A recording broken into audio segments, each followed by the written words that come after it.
Chapitre 35. Les émigrations se multiplient.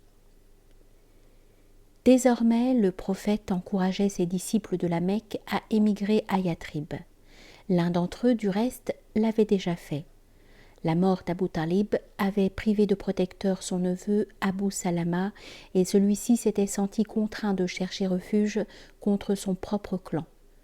Il s'était donc mis en route en direction du nord et cheminait en conduisant un chameau sur lequel il avait fait monter sa femme, qui tenait dans ses bras leur jeune fils Salama. Or, Salama appartenait à l'autre branche de Marzoum, les Bani el-Mourera, et était une cousine germaine d'Abu Jahl. C'est pourquoi plusieurs membres de sa famille se mirent à sa poursuite et, ayant rejoint le couple, arrachèrent la bride du chameau des mains d'Abu Salama. Submergé par le nombre, celui-ci vit qu'il était inutile de résister et il conseilla à sa femme de s'en retourner avec ses parents en attendant qu'il trouve le moyen de l'aider à la rejoindre. Lorsque sa propre branche de Marzoum eut connaissance de l'incident, il eut des réactions de colère contre les Banu al-Mourera à qui l'on réclama la garde de l'enfant, ce qui ne fit qu'aggraver la situation puisque les 3 membres de la famille se trouvèrent cruellement séparés.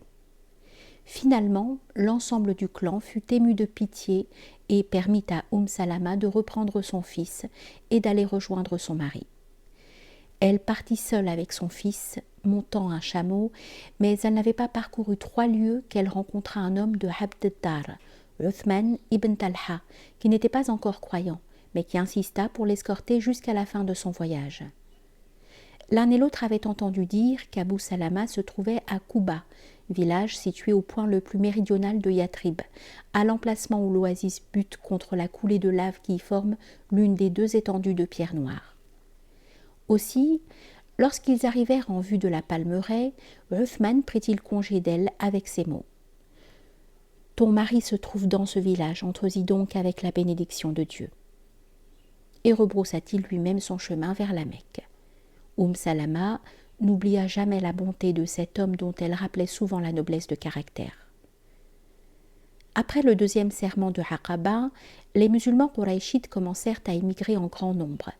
Parmi les premiers à partir se trouvaient d'autres cousins du prophète, fils et filles de Jahsh et Umayma, Abdallah et son frère aveugle Abu Hamad, ainsi que leurs 2 sœurs Zainab et Hamna. Avec eux partirent encore de nombreux membres des Bani Asad, qui étaient depuis longtemps confédérés des Abdu Shams. Hamza et Zaïd partirent aussi, laissant temporairement leurs épouses à la Mecque, tandis que Uthman emmena Ruqayya avec lui et que Omar partit accompagné de son épouse Zainab, et de leur fils Hafsa et de leur jeune fils Abdallah.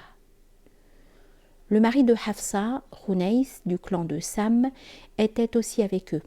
Le demi-frère d'Abu Salama, Abu Sabra, emmena également sa femme Kulthum, fille de Suhail, et 2 autres de ses cousines du prophète, Zubayr et Tulaib, partirent aussi à ce moment. Et en peu de temps, tous les compagnons les plus proches du prophète eurent quitté la Mecque, à l'exception d'Abu Bakr et de Ali.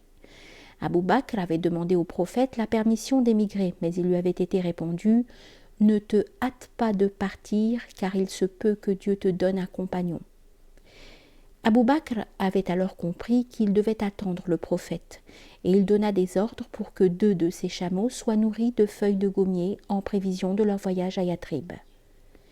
Les Quraysh firent leur possible pour arrêter les émigrations. La seconde fille de Suhail venait de partir avec son mari Abu Hudayfa, comme ils étaient déjà partis précédemment pour l'Abyssinie. Mais Suhail était résolu à ne pas laisser échapper cette fois son fils Abdallah, sur lequel il exerçait une surveillance étroite. Un cas semblable était celui de Hisham, fils de Has, chef des Sachmites, qui avait lui aussi fait partie du groupe des croyants émigrés en Abyssinie. C'est son demi-frère Amr qui avait été envoyé par les Quraysh afin de dresser le négus contre les réfugiés musulmans, si bien que Hisham avait assisté à l'échec et à la déconfiture de Amr. Omar, qui était cousin de Hisham, leur mère était sœur, avait pris des dispositions pour gagner Yathrib avec lui, l'un et l'autre devant quitter la Mecque séparément et se rejoindre à une 15aine de kilomètres au nord de la cité, au lieu dit Adat, planté d'arbres épineux. Ayesh de Marzoum devait aussi voyager avec eux. Cependant, Hicham ne s'étant pas présenté à l'heure et au lieu convenu, Omar et sa famille poursuivirent leur chemin avec Ayesh, car il était entendu entre les trois amis qu'ils ne s'attendraient pas les uns les autres. De fait, le père et le frère de Hicham avaient eu vent de son projet et l'avaient retenu de force. Ils exercèrent même sur lui de telles pressions qu'au bout de quelques jours, ils réussirent à le persuader de renoncer à l'islam. Quant à Ayesh, il atteignit Yatrib avec Omar, mais ses deux demi-frères Abu Jahl et Harith, qui l'avaient suivi, lui annoncèrent que leur mère, qui était aussi la sienne, avait juré qu'elle ne se peignerait pas les cheveux et qu'elle ne s'abriterait pas du soleil tant qu'elle n'aurait pas à nouveau posé ses regards sur lui.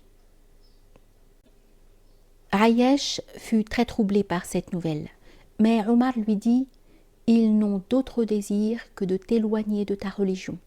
Par Dieu, si l'époux venait gêner ta mère, elle se servirait de son peigne, et si la chaleur de la Mecque l'accablait, elle se mettrait à l'abri. » Ayesh cependant ne voulut pas écouter et insista pour retourner à la Mecque afin de libérer sa mère de ce serment.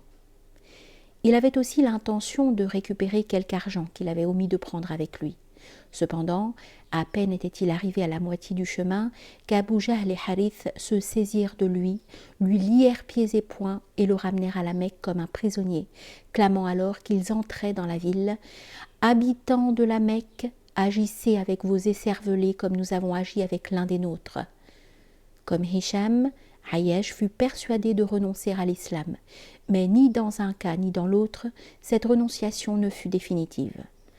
Après quelque temps, l'un et l'autre éprouvèrent de tels remords qu'il leur paraissait qu'un aussi grand péché ne pouvait pas être expié, ce qui était également l'opinion de Omar.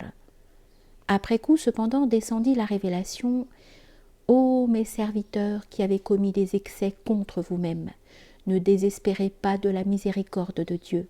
Certes, Dieu pardonne tous les péchés. Certes, il est celui qui pardonne, le miséricordieux. Revenez vers votre Seigneur et soumettez-vous à lui avant que ne vous arrive le châtiment.